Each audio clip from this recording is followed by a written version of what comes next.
बच्चों, आज हम गुरुत्वाकर्षण के बारे में पढ़ेंगे। जैसा कि आपको ज्ञात है कि हमारे सौरमंडल में अनेक ग्रह सूर्य के चारों ओर घूमते रहते हैं, परंतु वे न तो गिरते हैं और न आपस में टकराते हैं। यह गुरुत्वाकर्षण बल के कारण ही संभव होता है।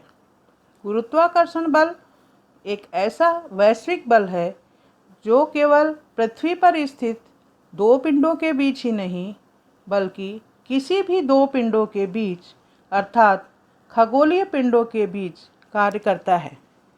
क्या आपको पता है कि गुरुत्वाकर्षण बल की खोज भी बड़े ही मनोरंजक ढंग से हुई थी।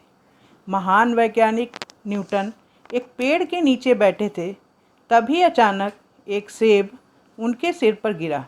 फिर वे सोचने लगे कि ये सेब नीचे ही क्यों गिरता है, ऊपर क्यों नहीं जाता। काफ़ी खोज के पश्चात उन्होंने यह निष्कर्ष निकाला कि पृथ्वी सभी वस्तुओं को अपनी ओर खींचती है। पृथ्वी के इसी बल को गुरुत्वाकर्षण बल कहते हैं। इस खोज के पश्चात न्यूटन ने अपने गति संबंधी नियम भी प्रतिपादित किए थे। बच्चों, आपको सौरमंडल के बारे में तो पता ही है कि सूर्य के चारों ओर विभिन्न ग्रह घूमते रहते हैं और वे कभी भी आपस में टकराते नहीं हैं।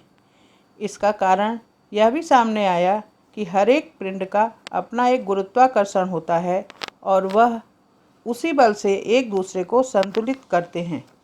इसी गुरुत्वाकर्षण बल की खोज की श्रृंखला को आगे बढ़ाते हुए योहानस केपलर ने ग्रहों की गति संबंधी 3 नियम प्रतिपादित किए थे।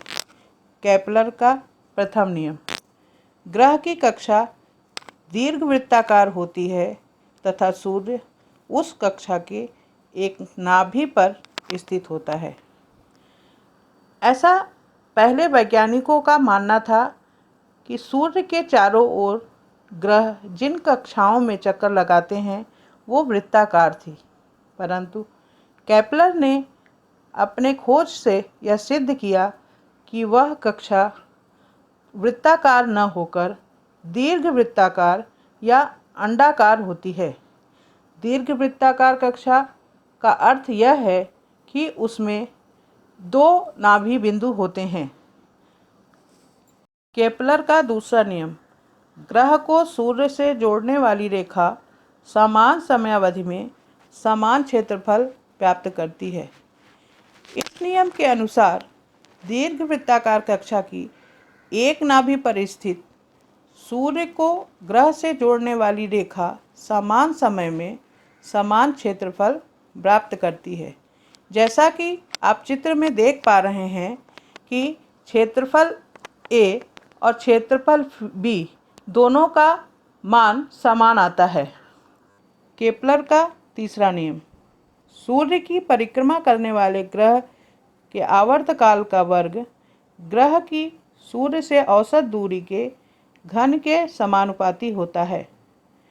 ग्रह के आवर्तकाल का अर्थ है कि कोई ग्रह सूर्य के चारों ओर जितने समय में अपना एक चक्कर पूरा करता है उसे उस ग्रह का आवर्तकाल कहते हैं।